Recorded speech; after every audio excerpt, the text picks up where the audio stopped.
Hi, and welcome to InfoSec Pros. I'm Kayne, Field CISO at Hyperproof, and I'm joined today by two special guests, Carmen Marsh, the President and CEO at United Cybersecurity Alliance, and later in the episode, we'll be joined by Confidence Staveley, the founder of CyberSafe Foundation and winner of the prestigious Cybersecurity Woman of the Year Award for 2023.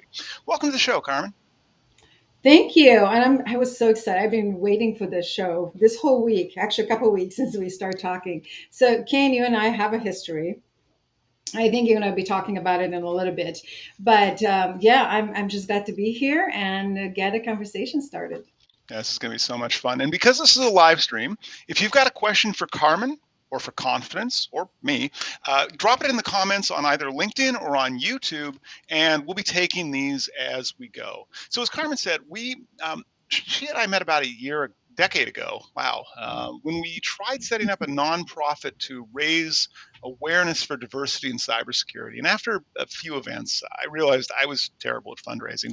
So instead, I landed in a CISO role while Carmen secured funding from Craig Newmark of Craigslist for her current projects. So Carmen, tell us a little bit about your work with the United Cybersecurity Alliance and the Cybersecurity Woman of the Year Award. Absolutely. So, if you remember when we first started with our Include Cybersecurity project, at that time I had a consulting company, cyber risk management planning company locally here. And we wanted to really just look into why there aren't any women, that we want to hire. We want to hire more women into the jobs with our company. So I would say every event, every conference over time, we had a conversation. How do we close the gap, gender gap, talent gap, of course, but gender gap in cybersecurity? And there was a lot of talking. So we talk, and conversations. And at some point, I just said, you know what? I don't want to talk anymore. Who are people that are doing anything? I want to be the person that's actually going to take action. So in 2018, I decided, I said, okay, I just need to do something. So I will launch a program that's called 100 Women in 100 Days Cybersecurity Career Accelerator. And I announced on LinkedIn, I said, this is something that we need. We need to find a way to bring more women into the field. So what do we do? There was also a lot of naysayers saying, why are you trying so hard? Tried so hard to get women into the field, and they're not interested. I don't think women in general are not interested in cybersecurity or information security. So I've been fighting those trolls, you know. But after I have posted my announcement on LinkedIn, there was such interest, and there were so many women. I would say within first hour, I had about 60 message in my inbox saying, how do I sign up? Mm-hmm. And at that time, I didn't even know how I'm going to launch it. I knew I needed to raise money. I didn't know where I'm going to get the money. But I said, I know I'm going to do this. I have to do this. So to all those trolls and naysayers on social media, I immediately posted, at any point in time you want to argue that women are not interested in cybersecurity, here's to you. Look at all the women just signed up. Mm-hmm. So it was a really good feeling. Then the next step was, okay, so now I need to figure out exactly who's going to fund this program and what is going to be included in the training curriculum. What was really important for me is understanding being in InfoSec is, you have to have combination, right? So hiring managers are looking for certifications. They're looking for, of course, hands-on was a big thing, probably the biggest thing in this.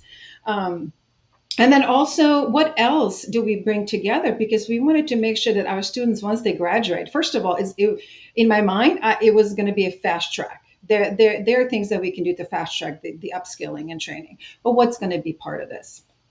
So I have been talking to hiring manager. I also knew what we were looking for, in our company. So that took a little time. And then I said, okay, what do I do? I need money. So let's go fundraising. Mm-hmm. And one of the people in my LinkedIn connection was Craig Newmark. So I knew that he was very, involved in philanthropy, and he knew a lot about how to actually fund the program. So I reached out to him and I said, Craig, this is what I'm doing. I wanted to upskill women for jobs in cybersecurity. I have never done fundraising. What advice can you give me, so I can raise money and actually make this a reality? And I will tell you, within less than an hour, he responded to me and said, "Tell me more. Here's my email." So we start talking through email, and probably about 4 or 5 months to kind of, for him to understand, for me to put the curriculum together, for him to understand what the program is all about. I think the big thing for Craig was figuring out what's the end of, once our students graduate, what's going to happen to them. Mm-hmm. One thing is providing training and upskilling, but then where are they going to get the foot in the door, right? I think that was one of the most important things for him, is like, I see there's training out there. This is a really good program because it's very, very sort of a wholesome program. You really put it well together. But what happens, at the end? So him and I met with Intel. We met with Microsoft. We met with a few of the large tech companies and had these conversations and built partnerships, because I think that was something that we just had to have to close the loop. Anyway, at the end of that, once we had all these conversations, he said, "So here's the money. I'm happy what you put together. It makes a lot of sense. You have support and partnerships. Now go do your thing." And so, yeah, we launched our first program in 2019. And ever since then, I mean, we almost every year, we launch one or two programs, depending on what grant money we get. Yeah, before the show, I think you'd said that you'd placed about 500 women through your Cybersecurity Accelerator program, and I believe you said something about expansion to Japan next year? Yes, actually, it's in talks right now. So we have our partners in Japan, Deloitte, PwC, Amazon, as well as Intel. Intel from here. We have a partnership and conversations going to launch our pilot in Japan. Mhm. If we can make it happy this year, we're going to launch it this year. If not, it's going to be the first part of next year. But that's in conversations. We've had these talks for a while, but then of course the pandemic happened, and now we are back up. I went to Japan twice last year, having conversations with all of these partners, and I mean, we are on solid grounds now, and we just need to take it to the next level. That's fantastic. Can we drop a link to your program in our show notes, or can you tell us where people could find the program? Absolutely. And let's see, I think I had that. Here we go. I just put the link in there, so, and I don't know who sees what, but it's in the chat. Okay, fantastic. And it's leadmindintelligence.com, 100 women in 100 days. Yeah. And there's some slashes in there. And we'll make sure we also get that in the show notes, as opposed to me just saying it out loud. But before we bring on our next guest, Confidence, tell us a little bit about how the two of you met, because I think that includes a castle in Scotland. Yes. Thank you for bringing that up. But it was even prior to that. Confidence has won two of our awards, the Cybersecurity Woman of the Year awards in Las Vegas. So for the last 6 years, we've had Cybersecurity Woman of the Year awards at Black Hat, growing tremendously. Initially, it started just within U.S. And now we have nominees from 62 different countries on average. Wow. So it's big. It's grown so much, and we've seen such talents. It's become so competitive. But let me just say why we started in the first place. So after we launched our career accelerator for women, I felt like there's still a little bit intimidation associated with jobs in cybersecurity. So I felt like if we bring all these women that are doing a fantastic job in the field currently to the forefront, highlight them, just put them in a spotlight, then other women would look and say, okay, if I can see her, I can be her, right? It's kind of like it's a mind thing. It's empowering women to say, I can take a chance on this, even if it seems intimidating.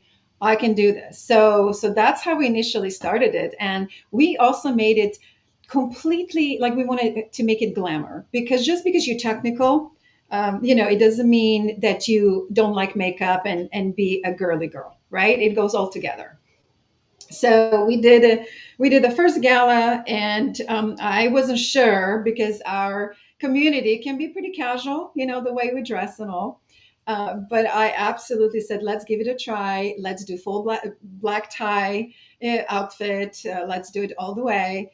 And I can't tell you how happy I was that first event. I am seeing these young girls with a green hair, blue hair, red hair, tattoos on their arms, and they have the full-on long, beautiful ball gown on.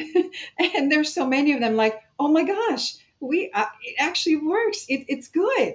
I can't tell you how excited I was to see that it was something that was needed. And a lot of them came to me after and said, thank you for providing this platform. Thank you for doing this for us, because I think it's building the community.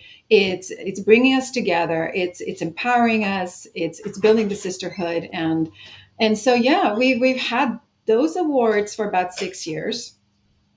And then we launch a new award event or program, I would say. It's called Cybersecurity Woman of the World Awards. And this one, it's going to be the first one was last year in Scotland, Aberdeen.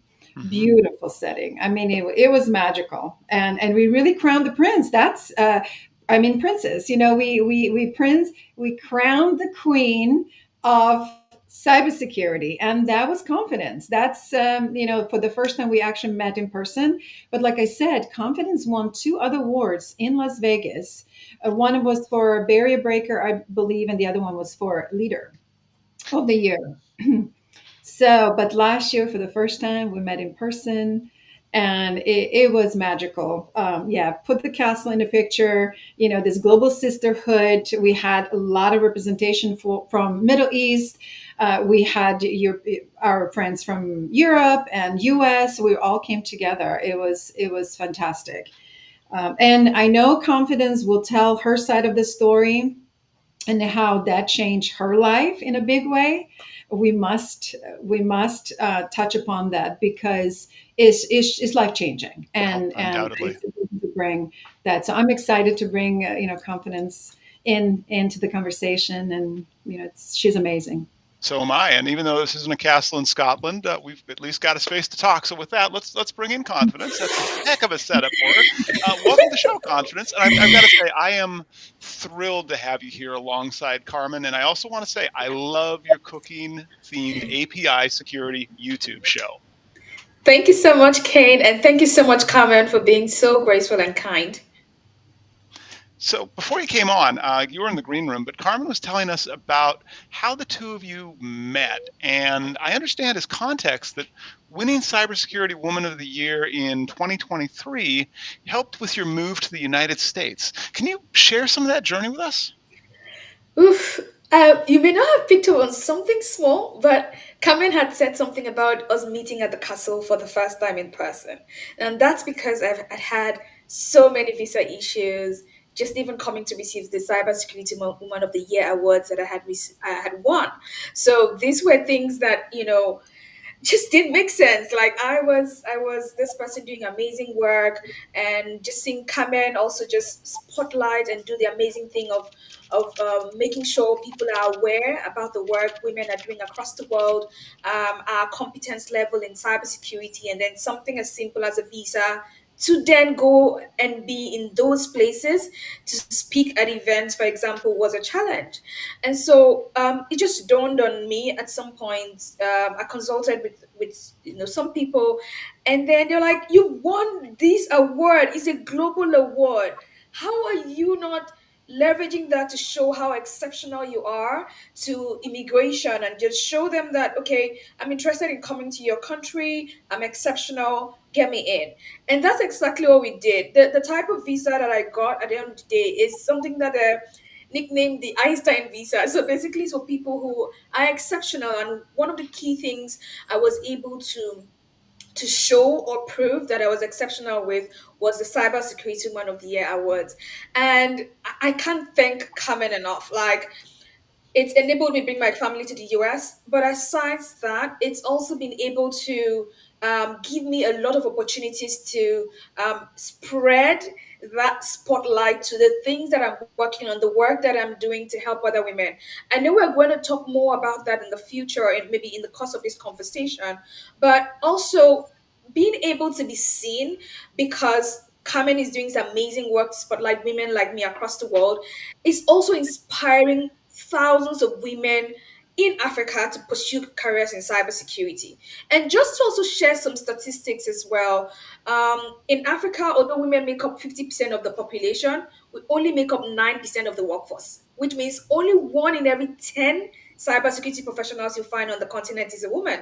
So winning that award was a huge statement, not just for me, but being able to show other women, like Carmen said, that if she can do it, I too can do it. I mean, I am someone who's definitely not a tomboy, right? I wear my long waves, I have my makeup on. And so this tells also girls a lot of things. It says that you can come just as you are. There's no real mold here. They're all stereotypes. And with all of the visibility and the awesomeness that women are able to, I mean, platforms like what Carmen is doing is able to show to the younger generation, we definitely will not have the challenge of whether or not we can attract women into cyber.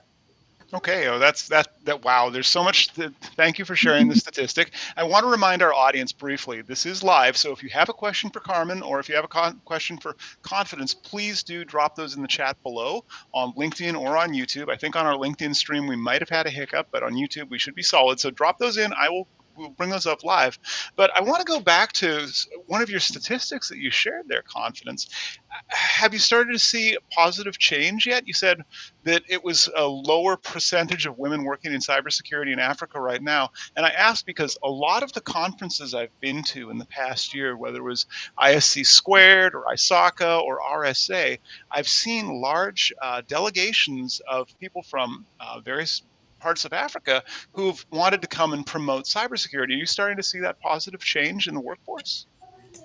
Absolutely. And I'm just going to also say that I never knew that the same sort of trolling I received when I started the Cyber Girls Fellowship is literally what, I am still receiving, by the way, is literally what Carmen experienced as well. So there is nothing regional about the challenges that women face.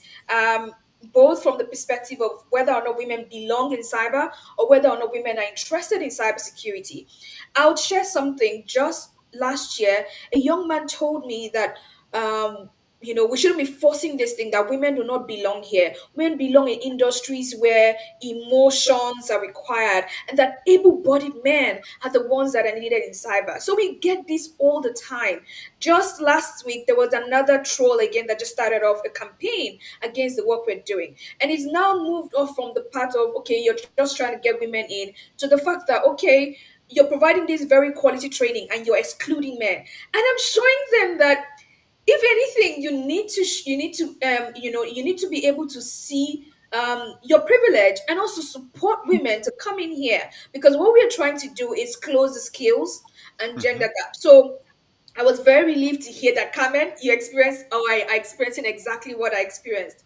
And just going back to your question, Kane, the work we've been doing has grown, of course, with the exposure that Carmen brought to the work I was doing and the kind of global partnerships that was able to enable us unlock. We've created something that is very valuable and very helpful for women on the African continent to get into cyber. Because of the work we've done as well, we've gotten the World Bank, for example, to feature Cyber Girls Fellowship, which again I haven't mentioned before now, and I've been making references to, but I haven't exactly said what it is. Cyber Girls Fellowship is Africa's biggest cybersecurity training and mentorship program for young women. So we attract women between the ages of 18 to 28, and then we give them cybersecurity training for 8 months and get them into the workforce. So we've basically been signposted as one of those trainings that are really doing amazing work to get women into the workforce and changing the dynamics, especially in countries like Nigeria. That particular white paper from the World Bank said we were contributing to that change. To countries like Kenya, for example, and to countries like South Africa. And just going back to Carmen's point as well, I have often opined that we shouldn't give women opportunities in cybersecurity because we are women. No, nobody wants that. We definitely want skilled women, and that is where capacity building programs like 100 days, 100 women in cyber is doing, and of course cyber girls fellowship is also doing. We need to be able to skill women up and have those gender focused programs that then gives women the skills to compete equally, to compete fairly and equitably, to be able to access the cybersecurity opportunities. So I'll definitely say while the numbers are changing and shifting, we're still a far cry from where we should be. We should definitely be intensifying efforts, putting in more work, bringing in more evangelism to ensure, and exactly more funding to make sure that we're able to skill more women in and bring them into the cyber workforce, because it's something that we all need. It's something that makes a whole ecosystem safer, and is definitely something that makes all of our communities safer and more economically stable. So I have a couple other questions that I had in mind, but I want to toss this one out to Carmen, and then Confidence, you also can come in on this one. Because listening to you both talk, I've heard about a culture of gatekeeping more than anything else. So that's at least how I'm going to phrase it. Goodness knows there are far more words I could use to describe a toxic culture. But you go to any cybersecurity labor market report, and there's anywhere between some low number in the 100,000s to some hyperbolic number in the millions of a gap between the number of jobs that are available and the number of people who are available to fill those jobs. And often I've felt like my career in cybersecurity in the past 30 years has been like an extended Alcoholics Anonymous meeting, where their definition of insanity is you keep doing the same thing and expecting a different result. So both of you have seen this gatekeeping. What do you think is, we'll go to Carmen first. What do you think is really necessary to overcome that? It feels like a cultural barrier. It's not a technical barrier that we're talking about here. We're talking about a people problem. Any thoughts on what it would take? It's any mindset change, right? I think we're still in the process of changing the mindset, and that takes a long time. So I think collectively we need to have these conversations, and we have to bring it up to everyone. Whether you're employer, whether you are a colleague, anyone who's working in the field, to better understand how do we support, how we continue supporting and bringing this to our attention, so we can remove the biases, so we can not be judgmental. There is something that is like people not even aware of. Even I know about promoting women in a higher positions. There's still gap there. There's still, if you look at how many men get promoted versus how many women, and how many women actually are brave enough to ask for promotion, for example. Men typically don't have that issue, but women still kind of like, oh, I have to be perfect to ask for promotion. So we've got a lot of things that we all have work to do. Women have work to do as well, for us to actually be braver, to step into, and ask for what we want. But also, I think everybody has to be aware, if we want to bring more women into more diverse mindsets, right? I mean, we need to have diverse mindsets, especially now. Look at the AI coming into the picture on both defense and offense side, right? So please, anyone who actually is working in the field, think about what we're doing in building the future, defense, professional, to defend us, to protect us, to keep us safe, even once we retire and we're out of the picture. Who are those people? They're going to be, carrying the flags for us and be those defenders, right?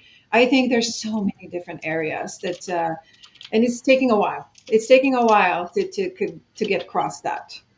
Okay, and Confidence, what do you think for just overcoming that cultural hurdle that you yourself have seen? But what's the larger social conversation we need to have here? I think the large social conversation we need to have is around respect. Clearly, that's something that we're really deficient on, and in our industry, respect for women and the competence, and we we have so many stories, and we can, if you meet 10 women and ask them this question, to basically share what their experience has been, from their peers to their superiors, around how they see them and how they're able to take in their judgments, how much they're brought into the picture on things, you would find that a lot of women are suffering a lack of respect, professional respect, in settings that should definitely be professional. And the YC's report, basically, even for last year, just really expounds on this. And it's Mhm. something that is known. We need to have that full conversation. If women are not respected, then even when we get to attract women and bring them in, like we're doing in droves, we can't keep them past certain levels, because we're not respecting them enough to bring them into meetings and hear what they have to say. We're kicking them at the side of the car. We're not promoting them, because maybe they're not able, or they're not really going to advocate for themselves or toot their own horns. I mean, it doesn't come naturally to a lot of women. And so the people who are able to are then able to get the upper hand. So that respect and just giving acknowledgement to sometimes our unconscious biases, because some of us feel, oh, we are very open to diversity, but we have unconscious biases. We question women's competence when in places that if a man walked in and said they could do certain technical things, we will not ask them what their credentials are. We would believe them as it is. But when a woman does the same thing, we're checking, how many years have you done this? Do you have that certification? What experience you have doing this? So those are things that we are doing over time that are taking a major hit on women's confidence, even when they come in, and it affects the rate of growth and their mental well-being while in the industry. So we need to have these very large conversations around respect, around moving from talking to doing, just as Carmen had spoken, around concrete steps to changing cultures within our organizations, around concrete steps to even invest in not just programs that bring women in, but programs that keep women in the workforce. I think that's a great point you keep there around retention, which is often something we forget about when we're talking about the skills gap. But I want to go to technical skills, because you brought up a really good point there. Several. I want to try and tie a thread here together, because you were talking about if women present a technical, they say they have technical skills, they're going to get credential checked, whereas men don't. And Carmen, you were talking about if she can see it, she can be it. So I want to bring up confidence. You wrote a book about API security, which that is a detail oriented field. And so, can you tell our viewers a little bit about the book, and also, I don't know if we can zoom in on that cover there, but you had to make a really conscientious decision about that cover, right? Absolutely. So when the book was in the process, I was writing it and everything, and it got to the point to sort of pick a cover. Um, as a typical woman, I was getting shy. I was like, you know what, my name can just be there. It's a nice thing to do. Just have my name. I'm going to go with the design that just has my name, not the one that has my image on it. And then I remember that I had once read a very amazing cybersecurity book. I enjoyed this book so much, so I went to research the author. I had no clue the author was a woman. And then when I found out, I was so excited. I was like, this is amazing. And for me, that was a moment that was both inspiring and also very elevating for me as a person. And so for me, I didn't want to miss the chance to, by a glance, be able to tell whoever picks up a copy of this book, because you could see Confidence Staveley and not know, who I am. I just wanted to be able to send very strong messages. First, that I was a woman, and so if a woman of across the world gets to see this, they're able to be inspired, to just know that they can do this as well. Technical knowledge doesn't have a gender preference. There's nothing about our brains that says that women can't do technical things. No, as a matter of fact, women's brains, research has shown, it's just trained to do really hard things, right? So we can do these things. And so I wanted to share that very, very loud message. So once at a glance, people see this, people are able to see that a woman wrote this, and a woman who is very much in her own self and not trying to fit any mold wrote the book and is able to confidently share her knowledge. Because that's another key thing that we may not realize is a knock-on effect of the fact that women are typically lacking in, or rather women are not respected as much as they should in our industry, is that it takes a hit on your confidence. You begin to question your competence. Do I have enough to share? Do I know enough? Am I enough? All of those enough questions do not allow women to take on this sort of project. And just to share a bit, this book is making history already, because I am currently the first Nigerian woman author of a technical cybersecurity book. And I just want to be able to make sure that while this is a statement, thank you so much, Carmen, while this is a huge accomplishment for me, that I am never going to be alone anymore longer down the road, that there are more women like me, more women across the world that are just inspired. And the good thing is, I just announced that it was published, and I started getting letters, I started getting DMs telling me from women that just seeing that was able to remind me to go back and pick up my book project. Just seeing you do that, I definitely want to write this book that has been on my mind. And that's exactly what the goal is. So for me, I'm very excited, and I'm very thankful for the opportunity to not just help people secure their APIs, but also inspire more women writers. Yeah, and Carmen, do you think we're going to see more of this based on Confidence's success of her book, that we're going to see more people who possibly come through your program to produce books? 100%. Confidence was absolutely right, saying that, wow, you have already inspired so many women, but this, having a book out and then confidently just say, this is my book, this is how you do it. Yes, I'm a woman, buy it. This is going to be helpful to you because it's really that good. And 100%, I think we need more brave women like you, Confidence, to just go out there, share your knowledge, and be who you are, and speak the truth. And yeah, I'm super excited. 100%. Fantastic. Well, I hope we see more of these. And I'll remind our viewers, this is live. So if you want, drop a question in the chat, or on YouTube, I guess the chat somewhere. Anyway, drop a question in the chat. We'll take it live. And I want to move next to API security, which is what we're talking about here. And it's an area of expertise for Confidence. And I want to chat about the reality of these risks, not just the technical risks. I want to put them in context. Like the CEO of Optus in Australia was ousted recently because of two separate events.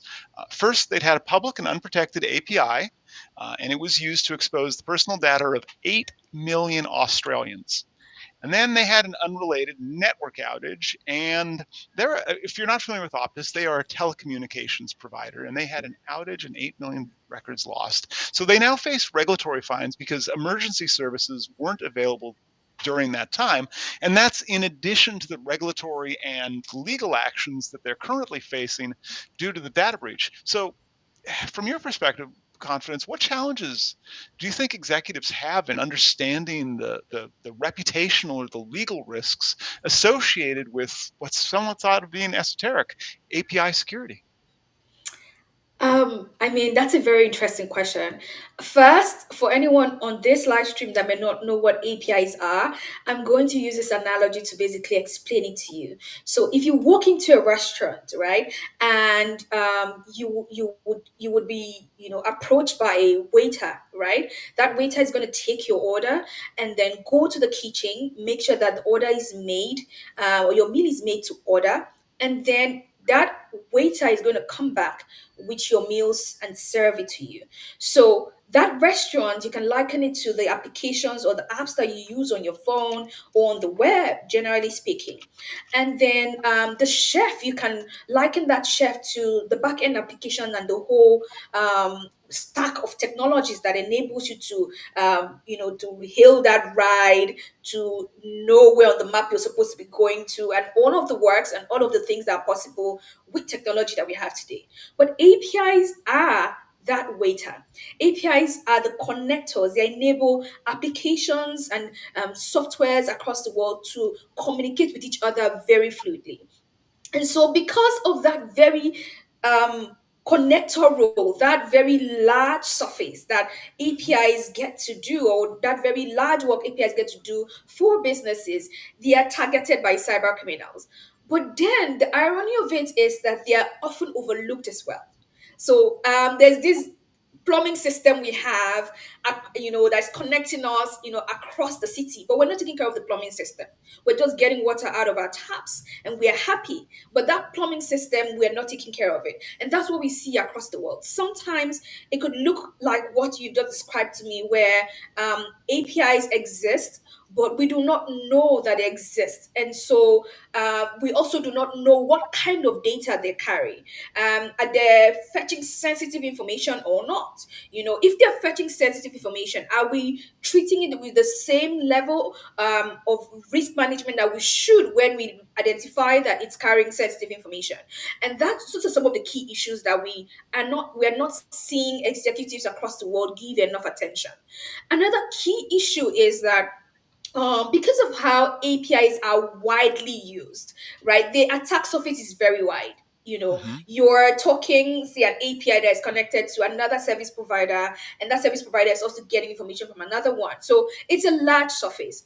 But then we've also seen that this also leads to APIs that are not even authenticating people before information is accessed. So the example that you shared earlier on, where sensitive information is obtained through an API, but we're not authenticating the user, and that looks like this. You have someone show up at your front door, right? And the person knocks at your door and opens the door because the door isn't even locked in the first place. So you don't have an opportunity to say, hey, who's there? What's your name? And what are you here for? That's exactly what our APIs are doing when they're actually serving sensitive information. And in that context, I would like to maybe liken that to if my house was a vault, I definitely will not. I had millions of dollars or thousands of dollars in my house. I would leave the door open. And that's exactly what we're doing with APIs that are carrying sensitive information but do not have authentication. Another key issue we are also seeing is that APIs generally, a lot of the attacks we're seeing is they're not even authorizing. So what does that mean? We've talked about the house, coming into the house, right? You're not saying who you are. You're just opening the door and coming in. But then again, when you come in, which part of my house are you allowed to go to? Are you allowed to come to the master room and take a dump in my toilet? Are you allowed to come make coffee with my very nice espresso machine? What are you allowed to do and what are you not allowed to do? And so what we are seeing with APIs as well is that we are just allowing people those, we are not implementing permissions well enough, and because we're not doing this, we are giving the cyber criminals a field party.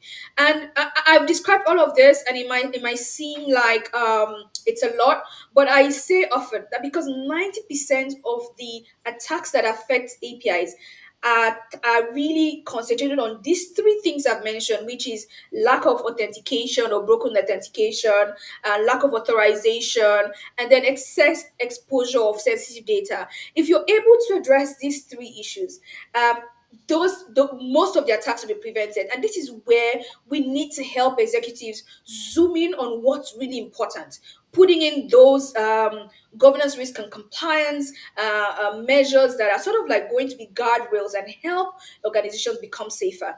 That is what I would definitely say we need to help executives understand in plain English as much as possible, with demonstrated examples as well, and walking them through how this affects the business.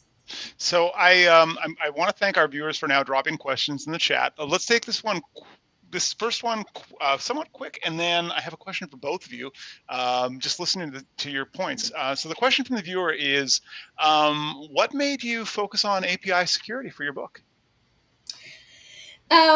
Just like I've narrated to you, a lot of other parts, are sort of like a lot of other parts of application security are given enough attention, right?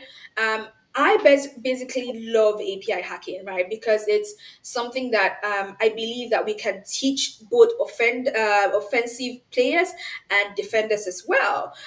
It's also one of those areas where we cut across and also reach out to developers and ensure that developers are also on board with security. So for me, it comes naturally to also work in cross-functional teams. And so APIs are like my core thing to do. And I love the fact that they're would I say they're underestimated? They're not giving enough focus. And for me, I just wanted to throw the light on that area that is so important, but yet not getting the attention and the spotlight that it requires for changes to be made in that space. Very simple issues are in abundance in how APIs are vulnerable. And so for me, it was also just making sure that I'm able to show how these things pan out to become bigger attacks, and just bringing the spotlight to something that I believe can greatly affect the security of from the biggest to even the smallest organizations that are building tools and building software. So I think that is, thank you for the viewer's question there about why API security for the book. If you have questions still, drop them in the chat and we will take them live. And listening to Confidence and also Carmen earlier, I want to bring in something you brought in as a theme around communication. Because I think these risks are known among the technical community, as Confidence has just said. And in a lot of your talking about them, I watched you use examples. And I think about communication skills, and I think about what happened at Optus and what's happened at other businesses as well that have had, this disconnect where the technical team knows there's something wrong and yet they're not getting through to the next level team. So, question for both of you: do you think there's a different way that either cybersecurity or GRC teams could better highlight the risks associated with unsecured or unprotected or unauthorized, unauthenticated APIs? Speaking of communication, it's so needed, right? We can't survive without communication. And even so more, I know for years we've been talking about how important it is for CISOs to have the really great communication skills to be able to translate whatever the technical teams are bringing to him, translate it to business leaders, and then making a decision based on that. So that has been well known for a while. In general, I think people are just either, I mean, yeah, you can learn communications on some levels, but I think some are just better than others. So I think those that are in a position that are liaisons or translators, so to say, find the right people to place in those positions. I think if you are leading the organization or executive manager, put right people in those positions, because then you're going to know what's going on, right? And you will be able to make right decisions based on that information. That's my thing. Just know people's skills, understand how well they communicate, and when you hire people in those positions, 100%. Some will tell you exactly. They're not going to talk around the subject, and you're going to say, okay, I still don't know what you're talking about, or it's still too much information. Just bring it down. What is going on, and then let's make a decision. So yeah, that's my thing. Hire the right people, that can communicate well. Okay, fantastic. And Confidence, from your perspective, I mean, clearly you've had to communicate this upwards before, more than once, I'm sure. Yeah, I mean, just adding to the amazing thing that, amazing points that Carmen has raised around finding the square pegs for the square holes, I would also want to add that quantifying this risk, I think, really just speaks very closely towards important to the business, and then relating that to the business is, or whatever is important to the stakeholder you're speaking to. So for example, if I was speaking to a developer, what's important to a developer would most likely be different from what's important to, say, the CFO of an organization, right? So being able to relate what you're speaking about and why what you're speaking about is important, not in what's important to you, but what's important to that person, is a very key way I find communicating can be very effective. And also putting that in some sort of scenario based settings can also be very helpful. And I say this quite a lot, that if you have a couple of tabletops in a year, just adding something around API security. If, for example, this is the core part of your business to just deliver services over software solutions, it's very important to include this, because those tabletops can then walk decision makers through how these things can happen and how you're actively protecting against them. So if that's added and then you're reporting about it frequently, it just helps to in bits help executives and help the people you're communicating to better understand what the risks are and how they do materialize. So I believe that that communication is very tied to who you're speaking to. It then affects how you're delivering it. And I love that you've brought in tabletop exercises as a big fan and Mhm. also former Mhm. facilitator of tabletop exercises. I mean, I I still keep love them. backdoors and breaches on my desk, Ooh. which is so much fun. It would raise that, though, that some companies might not even have this in their risk register. Like this might not even be an influence to a risk. But I want to go to Yeah. a technical question from an audience member first.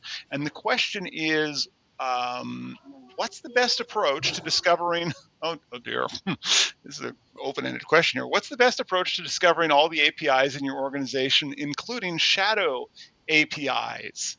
Ooh. Okay, so this question is one I'm going to answer from both a technical and non-technical perspective. The first way is I found from experience that um, we're not talking to developers enough. And we just sort of as security professionals always come off as people who have the whips in their hands. We're always just telling developers what they're not doing right, what they're not doing right. We're not necessarily um talking to them enough to basically form a collaboration or partnership where we are more enablers than we are regulators of what they're doing. So I believe that just speaking to developers in the first place, they know these systems more than anyone else. They built them. Just being able to get them to help with even you know uh, inventorying your APIs, because that's a major issue. That's exactly what you're talking about here. Organizations do not know the APIs they have in full. Like they don't know all of the APIs they have. And how can you possibly protect what you don't know? It just won't happen, right? Just knowing what those APIs are first and foremost, and then being able to prioritize which ones to allocate resources to protect, especially when they are holding sensitive information. So that whole inventorying exercise is not just one we need to rely on technology for, but also one that we need to reach out and basically collaborate with the development or engineering teams to then be able to know what these APIs are, where they are, what they're doing, and be able to inventory them. But then you can also add on technology. There are a lot of technology tools right now that scan the enterprise and basically find these APIs and help us add them to the register. But a third key thing that I believe we're not doing enough is we're not testing enough. There's a lot of data to show that we're not doing pen testing and vulnerability assessment exercises enough for APIs. We are deploying APIs at the speed of, almost on a daily basis, multiple APIs on a weekly basis. But are we testing at the same frequency? It's highly unlikely that we are. So that whole intentionality and building our vulnerability programs in such a way that at intervals, aside using automated tools to test our APIs, we're also using manual efforts to discover and test the APIs in our environment. Yeah, that is a very well rounded, and thank you for the viewer for dropping that question in. We've got about 5 minutes left in the show, so if you've got final questions for Carmen or for Confidence, please drop them here. And Confidence, in listening to you, I was thinking about the recent report about SolarWinds, and goodness knows SolarWinds is the thing that we just keep getting reports about. And in it, the whistleblower alleged that at Microsoft they knew about the API vulnerability, which was a SAML golden authentication token that you could create yourself. They knew about it for years, and yet developers were not incentivized for fixing security vulnerabilities. Rather, they were incentivized for shipping new product. How do we move past that at an individual contributor level to really reduce the risks of the next SolarWinds level vulnerability being introduced into the ecosystem? Whew, Kane, thank you so much for that question. I love it. And I love it particularly because I think as an industry, I mean, the entire tech industry, not just cyber or information security, we've sort of always abdicated some of our challenges to just tools. We could buy our way out of everything. We can't buy our way into a culture that does the right thing, that actually incentivizes developers to be security conscious, that rewards them for finding bugs. But as we have it today, we're rewarding them for shipping things out. So why should they put a stop somewhere to find a bug when we don't have a culture for rewarding that sort of behavior? And let's be very honest. I mean, all of us are parents right now, um, on this live, right, on this screen right now. When you want your child to do something that is right, I overreact when he does something I love. He helps an old man carry a bag. I make such a big fuss about it. I am super excited. I'm rewarding that because I want that child to do more of that. That's the same analogy that plays out when we're dealing with developers and just engineering teams in general. If we want a culture, we need to work towards it. We can't buy our way out of it. We need to be able to do that in both our processes and our governance requirements. We need to be able to show developers by our actions that we actually value security in the way that we reward them. It's not about just ticking some Jira tickets and just getting off to a nice weekend.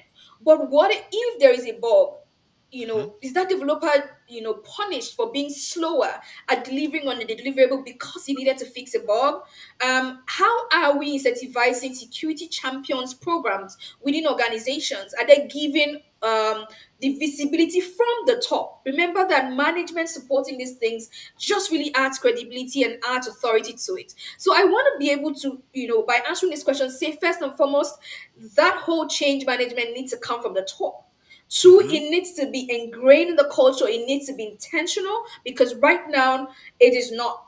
And no good thing happens, by accident. No good change happens by accident. The weeds will grow by accident, but the good roses, we need to be able to grow it and make sure that it comes up. And that's where the culture needs to really change. We need to be able to incentivize everyone on the team to be a security champion. We need to teach developers how to hack. If developers have an understanding of how security incidents, or not, maybe not adding an if else, not adding an else in the if statement, and not missing out on certain things, what the impact could be. When developers can play out those things because they know how those vulnerabilities can be exploited, they'll be better aware and they would have those secure coding practices we've been teaching for years actually done. That is a Yeah. fantastic answer. And Carmen, I want to get your take on this one as well, like changing the culture associated with security. So we're not just shipping buggy stuff and hoping to fix it in post or when somebody does a bug bounty. What else could we do? What else are you counseling women and others in cybersecurity to do? Yeah, no, I want to kind of take that point Confident was talking about is that the culture has to change instead of, because I've worked on a lot of different product development teams, managed a lot of software development in the past, and if you are coming from cybersecurity or infosec perspective, you're always a bad guy in a room. Even when you're putting the building architecture, right? They don't want to listen to you when you show up. It's like, who invited her? Right. It's we have to change that because you have, I understand in the way the development teams they're just basically told, go get it done, we need to get to the market, we'll talk about security later, but that's not how you build a product, right? Secure product. So it really has to come from the top. The company leadership has to say, we have to put security first. This is going to build a resilient company for us. There is, good product. Business, basically, this is going to increase revenue. If we have a secure product, it's going to be good in the long run. But yeah, it's a culture change that needs to happen. Leadership has to be on board. They have to talk to developers. They have to support it. I love that message of making security a competitive advantage and about, making it a business advantage rather than just making this all about just the technology. But with that, Yeah. we've hit time. So I want to thank you for being on the show today, Carmen, and also Confidence. You were both absolutely fantastic. And if you're watching this at home or at your office and you know somebody we should have on the show, or alternatively, if you're that person who should be on the show, drop me a note in the comments or just DM me directly. With that, Confidence, Carmen, I really want to thank you again for joining us and thank our audience for tuning in to today's live stream. Thank you for having us. Thank you so much for having me. Thank you so much for having me come in as well. Thank you for giving me the opportunity as well to be here. It's been fantastic.